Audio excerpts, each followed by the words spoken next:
G'day YouTube, how the bloody hell are ya? I am leaving the country. I'm going back home to a place called Kangaroo Island in South Australia to go see what's going on over there, make sure the island is still floating.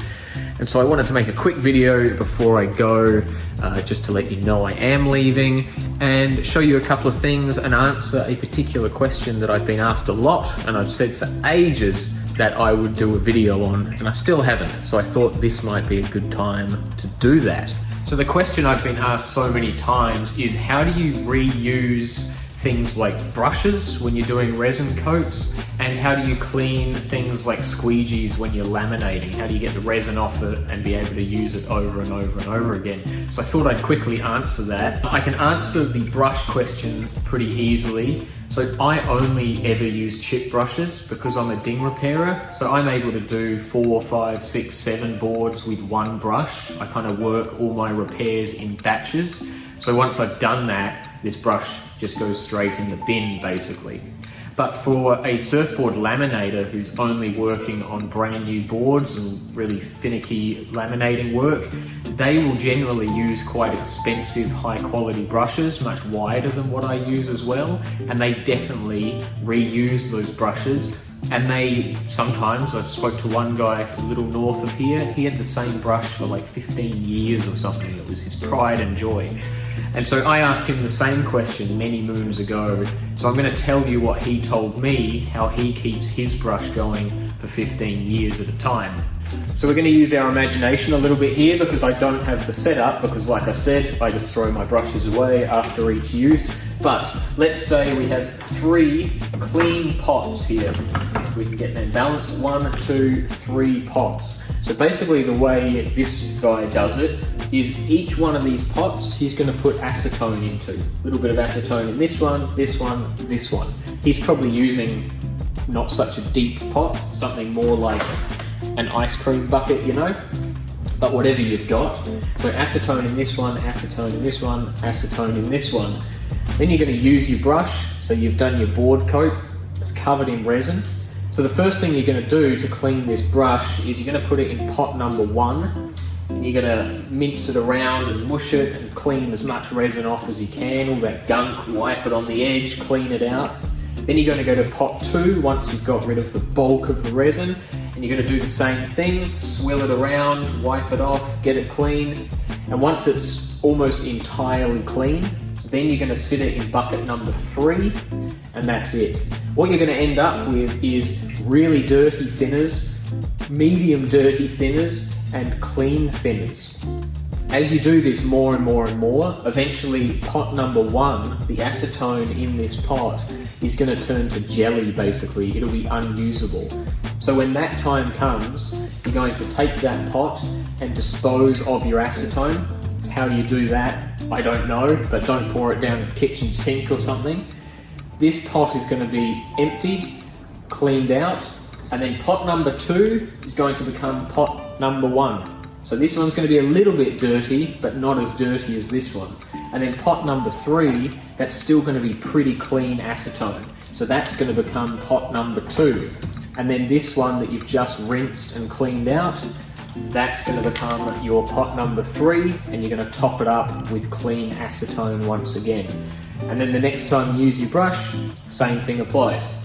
Heavy clean in this one, medium clean in this one, and then leave it in there for the next use. And that's the way I was taught how to reuse your brush over and over and over again. Now, as far as squeegees go, how do you clean these off? So for ding repairs, all I do is once I've used one of these, generally I'll use these ones I cut in half out of the bigger ones. Once I've used one of these, then I just have this rag here, which is like a 14-year-old boy's sock at the moment. But after that use, I just wipe them down super hard, and that's it. Chuck them back there, it's done. Once this rag becomes too crunchy and crispy, then I'm going to throw it in the bin, which is probably about now, and I'll get a new clean rag, and I just leave it in this empty ice cream container. So every time I use a squeegee, I just bring it over here at the end and just wipe it down, and that's it. That's as simple as it gets, really. If I'm laminating a full board, a brand new board, the work's going to be a lot messier and I'm going to be using a much bigger squeegee. So with these ones, I'm going to use a thinner. I'm either going to use an acetone or I'm going to use an all-purpose thinner, depending which one I grab first. It really doesn't matter. I'm going to grab a fresh rag and soak it in the thinners and then just wipe it down, wipe it down, wipe it down until it's clean. And if you need a new rag, because this one's getting a bit gunky, then I put this one in there. That's now my wiping rag for my ding repair work. I grab a clean rag just to clean the main squeegee up a lot. And I really only use these big wide squeegees for laminating new boards. It's very rare that I use a big squeegee for a repair job, even a big repair job. I generally prefer, I feel like I have more control with these smaller squeegees. And that's that. So that's a pretty easy question to answer. Sorry it took me so long to tell you guys that. So many people have asked me in the past, and I've been meaning to answer it, but just never got around to it. So I hope that helps you guys out. And then there is one more thing in this video I want to talk about and show you, which I'm very excited about. Sometime last year, I think, I made a video which basically gave you a tour of my whole workshop, from my shaping bay to my sanding bay to my glassing and glassing and painting shed. And you may have noticed a change if you saw that video in my sanding shed. So my sanding shed currently looks like this, and in that original video, that didn't exist.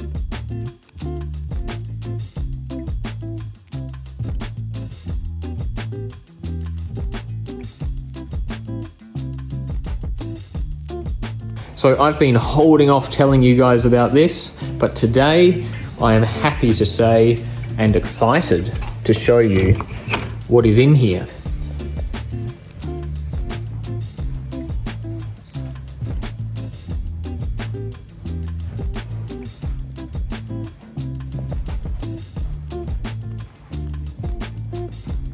Welcome to Shapers Collective. So I have been holding this idea back from you guys until I had something to show you, but this has been almost a year in the making at this point. And when I come back from Australia in a couple of weeks, the end of this month, this space will officially be open as a showroom, but it's going to be a showroom with a difference. So in that same video where I gave you guys the tour of the space that I work in, I told you that I share the shaping bay with another guy named Justin House. So he makes surfboards in that shaping bay. I do his glassing and painting. So this is a shared concept between myself and Justin. We have built this together and paid for it together, but it's not just mine and Justin's boards. That's not the idea of this space. So in making surfboards and trying to sell surfboards, both Justin and myself noticed there was an issue when it came to New Zealand shapers trying to sell surfboards out of a space other than their own factory, which is how 99% of New Zealand shapers sell their surfboards. So they'll have a factory where they make their surfboards, and then they have a similar space to this at the front of the factory. So if you want to buy, say, a Primal board, who is a shaper from Auckland, then you would need to go to the Primal factory and go to their factory store and purchase a board from there. The issue, for me at least, as a surfer and a surfboard consumer, is that if I want to buy, say, a Mickey T Bear Raglan longboards, I need to drive all the way to Raglan to go to his factory to look at his boards. And that's a 5-hour drive, give or take, away from me. And that's kind of the case with every shaper in New Zealand. New Zealand is a pretty big, spread out country, and each shaper is kind of locked into their own town or community because they can only really sell their boards from their factory stores. So the reason New Zealand shapers are only really able to sell their boards through their factory shops is because your traditional surf shop has a lot of overheads and staff to pay. There's also a lot of competition from overseas manufacturers in those shops. So if we pretend for a minute I am in just your average surf shop, and behind me here on the racks we've got big name brands. We've got NSPs and Moderns and Firewires and Hayden Shapes and Pizels and all these massive board producers. So me as a local shaper, let's say I've shaped this one board. We'll pick this Primal here. So So I've shaped this one board, and in total, once it's finished, I want to sell it for $1,000, let's say. So that's going to give me a little bit of profit, maybe $300 worth of profit. And I think that's what the board's worth after all of the work, time and effort I've put into it. The problem comes when I approach a surf shop as a shaper and I say, hey, would you be willing to put this board on your racks and sell it for me? The surf shop is going to say to me, yeah, sure, how much do you want for it? I'm going to say $1,000, and they're going to reply with, okay, we're going to mark it up 30%. That's 15% of GST and 15% to pay their staff and pay their rent, all their overheads. So this board is now $1,300 on the rack of the local surf shop. But I, as the shaper, only believe the board is worth $1,000. That's what I want for it to get my profit, and I think that's what the customer should pay. So now I'm being put in a position where my potential customers have to pay $1,300 for a board that I initially only thought was worth $1,000. So as a shaper, I have two options. I can drop my price, and then with the shop's 30%, it's going to be $1,000 on their rack. But then as the shaper who put all the work and the time into it, I'm now selling myself short and cutting my profit margin down.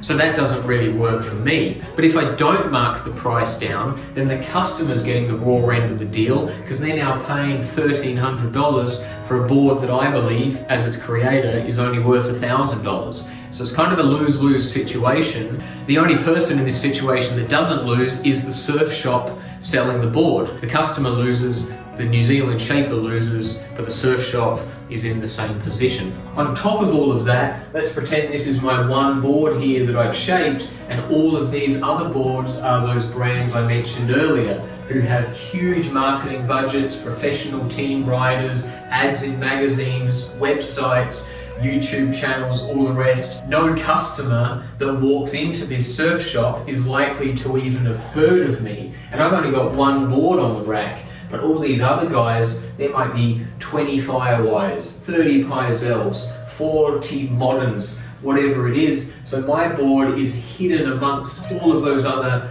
mass manufactured and well-known companies.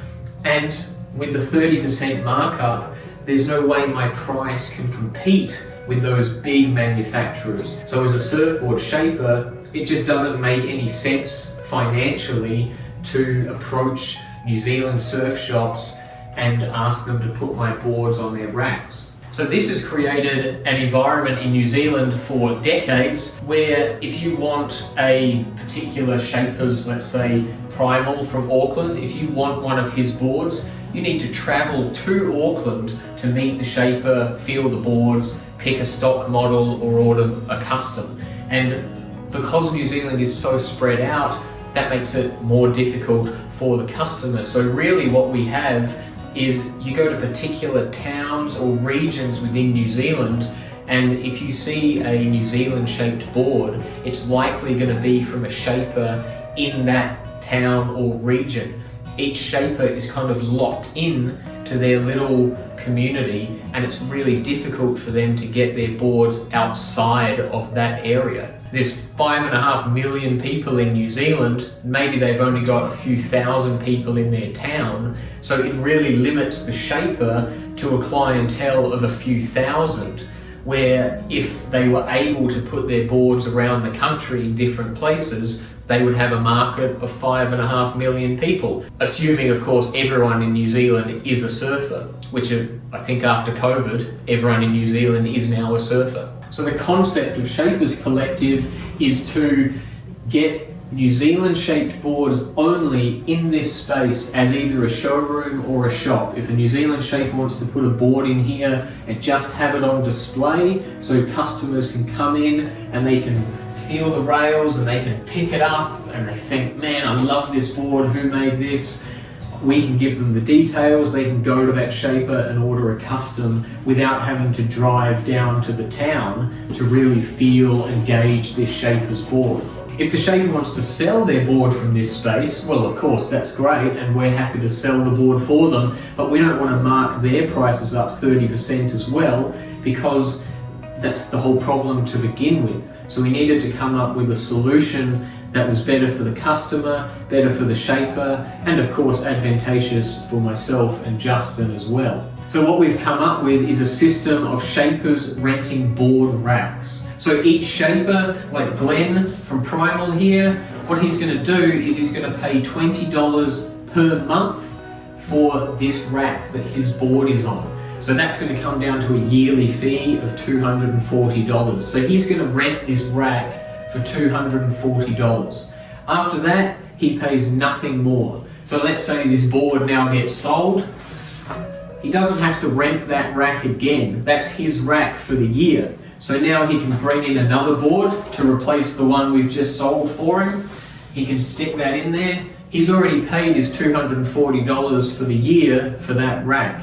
So when he sells this second board he's put in here, all of that money is his. He doesn't have to mark his prices up to account for us. We don't take a cut from what he pays. All we take is that $240 for the year worth of rack rental, and that's it. Seeing as I'm a ding repairer and my workshop is right through this window, I don't need to hire staff to man the shop because I'm here every day anyway. My customers, all of them are surfers. Unlike a surf shop where maybe 15-20% of the people that walk in the door are surfers who buy surfboards, the benefit of this running out of a ding repair shop is that 100% of my customers are surfers who buy surfboards. So when all of my customers start bringing their dings into this space for me to look at, they're going to be surrounded by locally made New Zealand surfboards, some of which they've probably never heard of before because that factory for those boards is 11, 12 hours away from them. So it's going to open the market up to surfers in New Zealand to see a lot of boards that they've never seen before. It's going to make it much easier for those surfers to buy locally produced surfboards as opposed to just what is now the easy option of popping into your local surf store and basically being forced to buy something made in Thailand, China, Australia, and really no option to buy in New Zealand. I'm super excited about this whole concept. I think it's a good idea that could work if the shapers get on board. And in the future, I hope that other ding repairers are maybe in a position to do themselves. Because from my perspective as a ding repairer, the benefit to me is the $240 is about a month's rent for this little space that we're standing in. So the only thing I'm getting out of it is the shapers are going to end up paying the rent for this little space. So I get a free showroom to put my boards in. Justin House gets a free showroom for him to put his boards in. That's it. We don't make any money out of the space, maybe through things like leashes and fins and that sort of thing, but it's not a money-making venture. It's an overhead cutting venture. It's basically just going to lower our overheads. As well as that, I think there's an endless potential with a space like this of maybe interviews and podcasts with New Zealand shapers. We have a shaping bay and a glassing bay next door, so shapers from around the country could do a week visit up here. It's a tax-deductible holiday. They can make a board to stick in here. We can do an interview, a YouTube video with them, really start to shine a light on our local shapers. And I hope in the next year to 2 years that this thing really starts to take off and we start to get a lot of New Zealand shaped boards in here. So last week we got our first shaper in. We of course have House surfboards. That's Justin, who I share the shaping bay with. My boards are in here. I've got a few in here, and we've just had a delivery from Primal. So I think he brought us 11 boards total. So that's our first shaper. So when I get back from Australia, I'm going to be able to open the doors and bring all of my ding repair customers into this space. This is where they're going to come in. Traditionally, all of my customers have entered through the back of my shed, but when I come back, they're all going to be entering through the front of my shed, and every single one of them is going to be surrounded by brand new Temptations. None of the prices are marked up because we don't take a cut, so they're going to be financially on par with all of those pop-outs in your regular surf shop. I really believe that given the opportunity, anyone will support local. It doesn't matter what country you're in, but you need to be given the opportunity, and people are inherently lazy, myself included. And so if it's too much work to support local, then they're going to take the easy option out. And for surfers in New Zealand, the easy option is to pop down to your local surf shop and buy a board off the rack. Doesn't matter where it came from, it's just there and you've got choice. So if we can make that choice of buying local that easy, they can come into Small Kind Ding Repairs or Shapers Collective and they can have a range of choice of locally shaped boards. It's no more difficult now than it was buying overseas produced boards. So that's it, you guys. You can find Shapers Collective on Instagram. That is the name of the new showroom. So if you want to go and follow Shapers Collective over there, then you're more than welcome to. And for now, it is time for me to close up the workshop for the last time until the 24th of the month. Then I'll be back. So I wanted to make this video quickly to tell you guys why there probably won't be any more videos this month, answer that one simple question about cleaning brushes and squeegees, and to say thank you for watching. Really appreciate it, and we will see you when I am back in New Zealand. Hope you're well, guys. Have a good one. Choo-hoo!